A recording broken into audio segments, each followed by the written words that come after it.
Welcome back to my channel. ഞാൻ ഫസ്ന സുബൈർ. ഇന്ന് ഓണം സ്പെഷ്യലായിട്ടുള്ള പാലട പായസം പുഡിംഗ് റെസിപ്പി ആയിട്ടാണ് കേട്ടോ വന്നിട്ടുള്ളത്. ഈ ഒരു പുഡിങ്ങിന് കോമ്പിനേഷനായിട്ട് കൊടുത്തിട്ടുള്ളത് ചോക്ലേറ്റ് പുഡിങ്ങും കൂടിയാണ്. ഈ ഒരു ഓണത്തിന് നിങ്ങൾ വെറൈറ്റി ആയിട്ട് എന്തെങ്കിലും മധുരം ഉണ്ടാക്കാൻ ഉദ്ദേശിക്കുന്നുണ്ടെങ്കിൽ ഈ ഒരു രീതിയിൽ നിങ്ങൾ ഉണ്ടാക്കി നോക്കിക്കോളൂ കേട്ടോ. അടിപൊളി ടേസ്റ്റാണ്. അപ്പോൾ ഇത് ഉണ്ടാക്കാനായിട്ട് ആദ്യം തന്നെ പാലട പായസം ഉണ്ടാക്കിയെടുക്കണം. ഞാനിവിടെ പാലട പായസത്തിൻ്റെ മിക്സ് വെച്ചിട്ടാണ് കേട്ടോ ഉണ്ടാക്കിയെടുക്കുന്നത്. അപ്പോൾ ഇതുണ്ടാക്കാൻ അറിയുന്നവരൊക്കെ ആയിരിക്കും നിങ്ങൾ. ഇനി ഇതുണ്ടാക്കാൻ അറിയാത്തവരാണെങ്കിൽ ഈ ഒരു പാക്കറ്റിൻ്റെ പുറകിലായിട്ട് അത് ഉണ്ടാക്കേണ്ട ആ ഒരു രീതിയൊക്കെ കൊടുത്തിട്ടുണ്ട് കേട്ടോ. അതൊന്ന് നോക്കി നോക്കുക. ഇപ്പോൾ ഈ ഒരു 200 ഗ്രാമിൻ്റെ പാലട പായസം ഉണ്ടാക്കാൻ വേണ്ടിയിട്ട് ഞാനിവിടെ 1.5 ലിറ്റർ പാലാണ് എടുത്തിട്ടുള്ളത്. 1/2 ലിറ്ററിൻ്റെ 3 പാക്കറ്റ് പാലെടുത്തിട്ടുണ്ട്. അതൊന്ന് തിളപ്പിച്ചെടുക്കണം കേട്ടോ. പാല് തിളച്ച് വരുന്ന സമയത്ത് ആ ഒരു മിക്സ് മുഴുവനായിട്ട് ഇതിലേക്ക് ഇട്ട് കൊടുക്കുകയാണ് ചെയ്യുന്നത്. അപ്പോൾ ഈ ഒരു പാലട പായസം മിക്സ് വെച്ചിട്ട് നമ്മൾ ഉണ്ടാക്കുന്ന സമയത്ത് അതിലേക്ക് ഷുഗറോ കാഷ്യോ അങ്ങനെ ഒന്നും ചേർത്ത് കൊടുക്കേണ്ട ആവശ്യമില്ല കേട്ടോ. അതൊക്കെ അതിൽ മിക്സ് ആയിട്ട് ഉണ്ടാവും. അപ്പോൾ ദാ ഇവിടെ പാല് തിളച്ച് വന്നിട്ടുണ്ട്. ഇനിയിപ്പോൾ ഈ ഒരു മിക്സ് പൊട്ടിച്ചതിലേക്ക് ഇട്ട് കൊടുക്കുക കേട്ടോ. എന്നിട്ട് ഇടയ്ക്കിടയ്ക്കൊന്ന് ഇളക്കി യോജിപ്പിച്ച് അതിനെ വേവിച്ച് കുറുക്കിയെടുക്കണം. ഈ ഒരു പായസം മിക്സ് വെച്ചിട്ട് നമുക്ക് പല രീതിയിലായിട്ട് പുഡിംഗ് ഉണ്ടാക്കിയെടുക്കാൻ വേണ്ടി പറ്റും. ഇതിൽ ഞാൻ ജെലാറ്റിൻ ചേർത്തിട്ടാണ് ഉണ്ടാക്കിയെടുക്കുന്നത്. ഇനിയിപ്പം ബ്രെഡ് വെച്ചിട്ടും അതുപോലെ തന്നെ ബിസ്ക്കറ്റ് വെച്ചിട്ടും ഒക്കെ നമുക്ക് ഓരോ ലെയറായിട്ടും ഈ ഒരു പുഡിംഗ് ഉണ്ടാക്കിയെടുക്കാൻ വേണ്ടി പറ്റും കേട്ടോ. ഇപ്പോൾ ദാ ഈ ഒരു പായസം കുറച്ചൊക്കെ ഒന്ന് കുറുകി വന്നിട്ടുണ്ട് കേട്ടോ. ഇനി കുറച്ചും കൂടി ഒന്ന് കുറുകി വരാനുണ്ട്. ആ ഒരു സമയം കൊണ്ട് ഇതിലേക്ക് ചേർക്കേണ്ട ജെലാറ്റിനൊന്ന് നമുക്ക് കുതിർത്ത് വെക്കാം. അപ്പോൾ ഈ ഒരു ജെലാറ്റിൻ്റെ ഡീറ്റെയിൽഡ് ആയിട്ടുള്ള കാര്യങ്ങളൊക്കെ ആയിട്ട് ഒരു വീഡിയോ ഞാൻ ഇതിൻ്റെ മുന്നേ ചെയ്തിട്ടുണ്ടായിരുന്നു കേട്ടോ. അപ്പോൾ ഈ ഒരു പുഡിങ് ജെലാറ്റിൻ വെച്ചിട്ടാണ് ചെയ്തെടുക്കുന്നത്.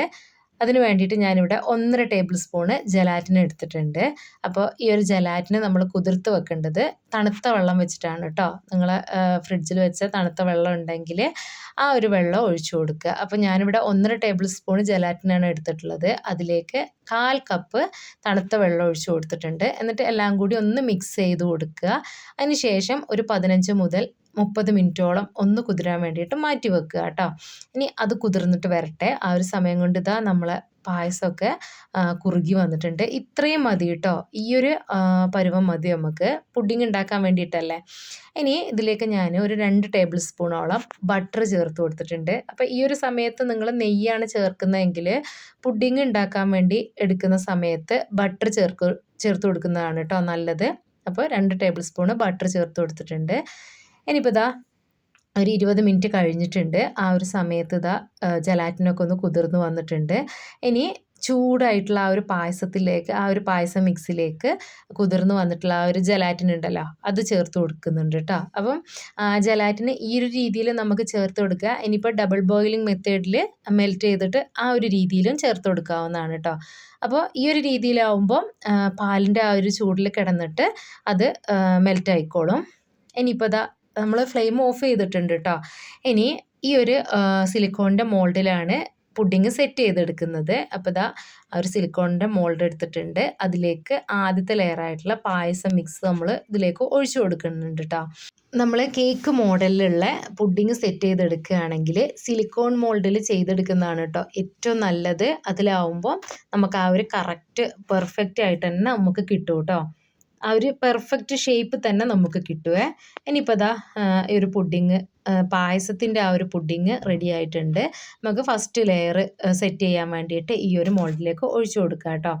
എന്നിട്ട് ഒരു 1/2 മുതൽ 1 മണിക്കൂർ വരെ ഫ്രിഡ്ജിൽ വെച്ച് കൊടുക്കണം. അപ്പോഴാണ് കേട്ടോ നമ്മളെ ഈ ഒരു പുഡിങ് ഒന്ന് സെറ്റായിട്ട് കിട്ടുള്ളൂ. അത് ജെലാറ്റിൻ വെച്ച് ചെയ്യുന്നതുകൊണ്ടാണ്. ജെലാറ്റിൻ വെച്ച് ചെയ്യുന്ന സമയത്ത് റൂം ടെമ്പറേച്ചറിലേക്ക് വരുമ്പോഴത്തേക്കും അത് സെറ്റ് ആവില്ല കേട്ടോ. നമ്മൾ ഫ്രിഡ്ജിൽ വെച്ച് തണുപ്പിച്ചാൽ മാത്രമേ സെറ്റായിട്ട് വരുള്ളൂ. പക്ഷേ ചൈന ഗ്രാസ് വെച്ചിട്ട് ചെയ്യുന്ന സമയത്ത് അതിൻ്റെ ആ ചൂടൊക്കെ ഒന്ന് മാറി റൂം ടെമ്പറേച്ചറിലേക്ക് ആകുമ്പോൾ തന്നെ സെറ്റ് ആയിക്കോളും. ഇനിയിപ്പോൾ ഇതിൻ്റെ ചൂടൊക്കെ ഒന്ന് മാറിയതിന് ശേഷം ഫ്രിഡ്ജിലേക്ക് വെച്ച് കൊടുക്കുന്നുണ്ട് കേട്ടോ. എന്നിട്ട് അതൊന്ന് സെറ്റായിട്ട് വരട്ടെ. ആ ഒരു സമയം കൊണ്ട് രണ്ടാമത്തെ ലെയർ ചോക്ലേറ്റ് പുഡിങ്ങാണ് ഉണ്ടാക്കിയെടുക്കുന്നത്. അതിന് വേണ്ടിയിട്ട് 1.5 ടേബിൾ സ്പൂൺ ജെലാറ്റിന് കുതിരാൻ വേണ്ടി മാറ്റി വെച്ചിട്ടുണ്ട്. ഇനി 1/2 ലിറ്റർ പാലെടുത്തിട്ടുണ്ട്. അതിലേക്ക് 1/2 ടിൻ കണ്ടൻസ്ഡ് മിൽക്ക് ചേർത്ത് കൊടുത്തിട്ടുണ്ട്. പിന്നെ 1/4 കപ്പ് കൊക്കോ പൗഡറും കയ്യിലുണ്ടെങ്കിൽ ഡാർക്ക് ചോക്ലേറ്റും മിൽക്ക് ചോക്ലേറ്റും ആണ് കേട്ടോ. അതിൻ്റെ ചെറിയ ഓരോ പീസ് ഇതിലേക്ക് ചേർത്ത് കൊടുക്കുന്നുണ്ട്. നിങ്ങളെ കയ്യിലുണ്ടെങ്കിൽ മാത്രം ചേർത്ത് കൊടുത്താൽ മതി കേട്ടോ. പിന്നെ ആവശ്യത്തിന് മധുരത്തിന് ആവശ്യമുള്ള പഞ്ചസാരയും കൂടി ചേർത്ത് കൊടുക്കുന്നുണ്ട്. 1/4 കപ്പോളം ചേർത്ത് കൊടുത്തിട്ടുണ്ട് കേട്ടോ. എല്ലാം കൂടി നല്ലവണ്ണം ഒന്ന് മിക്സ് ആക്കിയതിന് ശേഷം അടുപ്പിലേക്ക് വെച്ച് കൊടുക്കുന്നുണ്ട്. അപ്പം ഈ ഇത് ചൂടാവും തോറും ആ ഒരു കൊക്കോ പൗഡറൊക്കെ അതിലേക്ക് മെൽറ്റ് ആയിക്കോളൂ കേട്ടോ. ഇപ്പോൾ ദാ അത്യാവശ്യം നല്ലവണ്ണം ഒന്ന് ചൂടായി വന്നിട്ടുണ്ട്. നമുക്ക് പുഡിങ് എപ്പോഴും നല്ലവണ്ണം ഒന്ന് ചൂടായാൽ മാത്രം മതി. ഒരുപാട് തിളക്കേണ്ട ആവശ്യമൊന്നുമില്ല കേട്ടോ. ഇനി നമ്മൾ നേരത്തെ കുതിരാൻ വേണ്ടി മാറ്റി വെച്ചിട്ടുള്ള ആ ഒരു ജലാറ്റിന് കുതിർന്ന് വന്നിട്ടുണ്ട്. ഇത് നമ്മൾ ആ ഒരു പുഡിങ് മിക്സിലേക്ക് ഇട്ട് കൊടുക്കുകയാണ് കേട്ടോ ചെയ്യുന്നത്.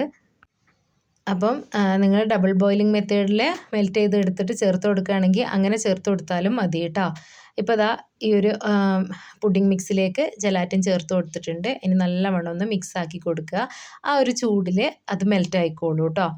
ഈ ഒരു ചോക്ലേറ്റ് പുഡിങ് രണ്ടാമത്തെ ലെയറായിട്ടാണ് കേട്ടോ വരുന്നത്.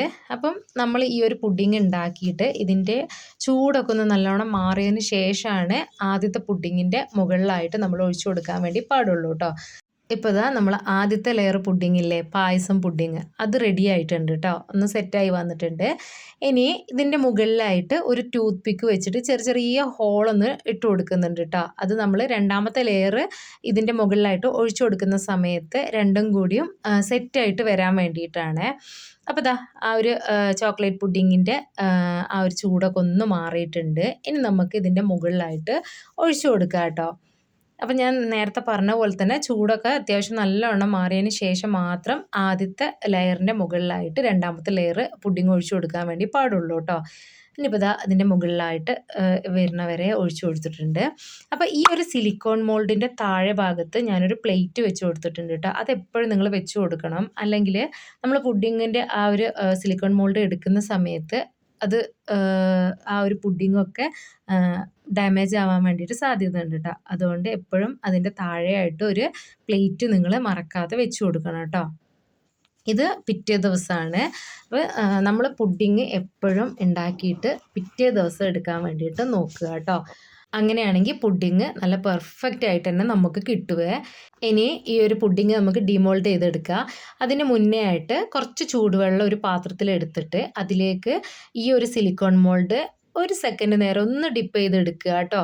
അതിൻ്റെ ആ ഒരു പകുതി ഭാഗം വരെ അങ്ങനെ ചെയ്യുകയാണെങ്കിൽ നമുക്ക് പെർഫെക്റ്റ് ആയിട്ട് തന്നെ ഡിമോൾഡ് ചെയ്തെടുക്കാൻ വേണ്ടി പറ്റും. അപ്പോൾ ഞാൻ അങ്ങനെ ചെയ്തിട്ടുണ്ട്, പക്ഷേ വീഡിയോ സ്കിപ്പായി പോയതാണ്. ഇനിയിപ്പോൾ ഇതാ ഞാൻ വേറൊരു പാത്രത്തിലേക്ക് ഡിമോൾഡ് ചെയ്തെടുത്താണ് കേട്ടോ. നമുക്ക് നല്ല പെർഫെക്റ്റ് ആയിട്ട് തന്നെ ആ ഒരു പുഡിങ് ഡിമോൾഡ് ചെയ്തെടുക്കാൻ വേണ്ടി പറ്റിയിട്ടുണ്ട് കേട്ടോ. അപ്പം നമ്മൾ ജലാറ്റിൻ വെച്ച് ചെയ്യുന്ന സമയത്ത് ആ ഒരു പുഡിങ് ഭയങ്കരമായിട്ടുള്ളൊരു സോഫ്റ്റ് ടെക്സ്ചറിലായിരിക്കും കേട്ടോ ഉണ്ടാവുക. നിങ്ങൾക്കിത് കണ്ടാൽ തന്നെ മനസ്സിലാവും.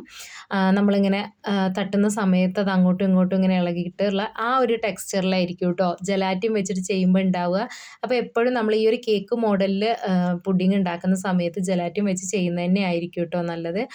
ജലാറ്റിൻ വെച്ച് ചെയ്യുന്ന സമയത്ത് അതൊന്ന് സെറ്റായി കിട്ടാൻ വേണ്ടിയിട്ട് കുറച്ച് സമയം എടുക്കുമെന്ന് മാത്രമേ ഉള്ളൂ കേട്ടോ. കണ്ടില്ലേ, ആ ഒരു സിലിക്കോൺ മോൾഡാണ്. അത് നമുക്ക് പെർഫെക്റ്റ് ആയിട്ട് തന്നെ കിട്ടിയിട്ടുണ്ട് കേട്ടോ. ഇനി നമുക്ക് ഈ ഒരു പുഡിംഗ് ഒന്ന് കട്ട് ചെയ്ത് നോക്കാം. അപ്പോൾ ഇത് നമ്മൾ പാലട മിക്സ് വെച്ചിട്ടാണ്, പാലട പായസത്തിൻ്റെ മിക്സ് വെച്ചിട്ടാണ് ഉണ്ടാക്കിയിട്ടുള്ളത്. ആ ഒരു പായസം ഉണ്ടാക്കിയ സമയത്ത് ഞാനൊരു ബൗളിൽ കുറച്ച് പായസം എടുത്ത് മാറ്റി വെച്ചിട്ടുണ്ടായിരുന്നു കേട്ടോ. അതും ഞാൻ ഈ ഒരു വീഡിയോയിൽ നിങ്ങൾക്ക് സ്കിപ്പായി പോയതാണ്. നിങ്ങൾ ഈ ഒരു പാലട പായസത്തിൻ്റെ പുഡിംഗ് ഉണ്ടാക്കുന്ന സമയത്ത് ജലാറ്റിൻ ചേർക്കുന്നതിൻ്റെ മുന്നേ ആയിട്ട് ഒരു ബൗളിൽ കുറച്ച് പായസം എടുത്ത് മാറ്റി വെക്കുക കേട്ടോ. അതിന് ശേഷം ജലാറ്റിൻ ചേർത്ത് കൊടുത്താൽ മതി. അപ്പോൾ അതാ ഞാൻ ഈ ഒരു ബൗളിൽ കുറച്ച് എടുത്ത് മാറ്റി വെച്ചിട്ടുണ്ടായിരുന്നു കേട്ടോ.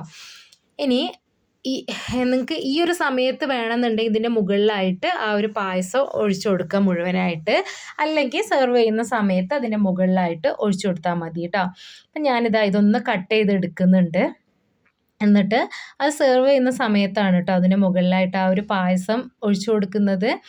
അപ്പോൾ അതാ നമുക്ക് ആ ഒരു ജലാറ്റിൻ ചേർത്ത് ഉണ്ടാക്കുന്ന സമയത്ത് നല്ല പെർഫെക്റ്റ് ആയിട്ട് തന്നെ നമുക്ക് കിട്ടും കേട്ടോ. കണ്ടില്ലേ, ഈ ഒരു രീതിയിൽ നമുക്ക് കിട്ടും.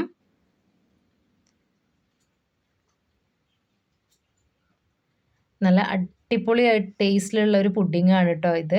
ഇതിൻ്റെ മുകളിലായിട്ട് ശരിക്കും നമ്മൾ ആ ഒരു പായസമൊക്കെ ഒഴിച്ച് കഴിക്കുന്ന സമയത്ത് ഒരു പ്രത്യേക ടേസ്റ്റാണ് കേട്ടോ. ആ ഒരു ചോക്ലേറ്റ് പുഡിങ്ങും ആ ഒരു പാലട പായസത്തിൻ്റെ ആ ഒരു ടേസ്റ്റ് എല്ലാം കൂടി വന്നിട്ട്.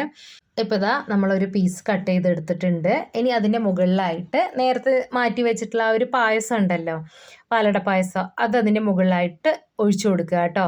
എന്നിട്ട് വേണം നമ്മളിത് കഴിക്കാൻ വേണ്ടിയിട്ട്.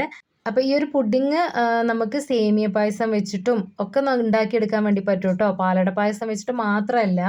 അപ്പം നിങ്ങൾ ഈ രീതിയിലൊന്ന് ട്രൈ ചെയ്ത് നോക്ക് കേട്ടോ. അടിപൊളി ടേസ്റ്റാണ്. ഇനിയിപ്പം ചോക്ലേറ്റ് പുഡിങ് നിങ്ങൾക്ക് ഇഷ്ടമല്ലാത്തവരാണെങ്കിൽ ഈ ഒരു പാലട മിക്സ് പുഡിങ് ഉണ്ടാക്കിയിട്ട് അതിന് കോമ്പിനേഷനായിട്ട് സ്ട്രോബെറി പുഡിങ്ങോ അല്ലെങ്കിൽ മാംഗോ പുഡിങ്ങോ അങ്ങനെയൊക്കെ കൊടുക്കുക കേട്ടോ. അതൊക്കെ അടിപൊളി ടേസ്റ്റാണ്. അപ്പോൾ ഈ ഒരു പാലട പായസത്തിൻ്റെ പുഡിങ് ഉണ്ടാക്കുന്ന സമയത്ത് ഒരുപാട് കുറുക്കിയെടുക്കരുത് കേട്ടോ. ഭയങ്കര ആ ഒരു കട്ടിയോടുള്ള ആ ഒരു രീതിയിൽ കുറുക്കിയെടുക്കരുത്. നേരത്തെ ഞാൻ കാണിച്ചിട്ടുള്ള ആ ഒരു രീതിയിൽ കുറുക്കിയിട്ടെടുക്കുക. അത് തണുക്കുന്ന ആ ഒരു സമയത്ത് കുറച്ചും കൂടി ഒന്ന് കുറുകിയിട്ട് വരും കേട്ടോ. അപ്പോൾ പായസം വെച്ചിട്ട് കേക്കും ട്രസ്ലെച്ചസ് പുഡിങ് അതൊക്കെ കഴിച്ചിട്ടുണ്ടാവും അല്ലേ? ഈ ഒരു രീതിയിൽ നിങ്ങളിതുവരെ ട്രൈ ചെയ്തിട്ടില്ലെങ്കിൽ തീർച്ചയായിട്ടും ഒന്ന് ട്രൈ ചെയ്ത് നോക്കിക്കോ കേട്ടോ. അടിപൊളി ടേസ്റ്റാണ് ഇത് കഴിക്കാൻ വേണ്ടിയിട്ട്. അപ്പോൾ ഈ ഒരു ഓണത്തിന് നിങ്ങൾക്ക് വെറൈറ്റി ആയിട്ടൊക്കെ ഉണ്ടാക്കാൻ ഉദ്ദേശിക്കുന്നുണ്ടെങ്കിൽ ഈ ഒരു രീതിയിൽ നിങ്ങൾ എന്തായാലും ഒന്ന് ട്രൈ ചെയ്ത് നോക്ക് കേട്ടോ. ഇനി ഈ ഒരു രീതിയിലല്ലെങ്കിൽ നിങ്ങൾ ഫസ്റ്റ് ലെയറായിട്ട് ബ്രെഡോ ബിസ്ക്കറ്റോ അതിൻ്റെയൊക്കെ ഒരു ലെയർ കൊടുത്തിട്ട് അതിൻ്റെ മുകളിലായിട്ട് ഈ ഒരു പായസം പുഡിങ് കൊടുക്കുക. ആ ഒരു രീതിയിലും നിങ്ങൾക്ക് പുഡിങ് സെറ്റ് ചെയ്തെടുക്കുക കേട്ടോ. അപ്പോൾ ഈ ഒരു ഓണത്തിന് നിങ്ങൾ ഈ ഒരു പുഡിങ് എന്തായാലും ഒന്ന് ട്രൈ ചെയ്ത് നോക്കിക്കോളൂ കേട്ടോ. അപ്പം ഇത്രയുള്ള എൻ്റെ ഒരു വീഡിയോ നിങ്ങൾക്ക് ഇഷ്ടപ്പെട്ടിട്ടുണ്ടാവുമെന്ന് വിചാരിക്കുന്നു. അപ്പോൾ അടുത്തൊരു വീഡിയോ ആയിട്ട് വരുന്നവരെ ബൈ.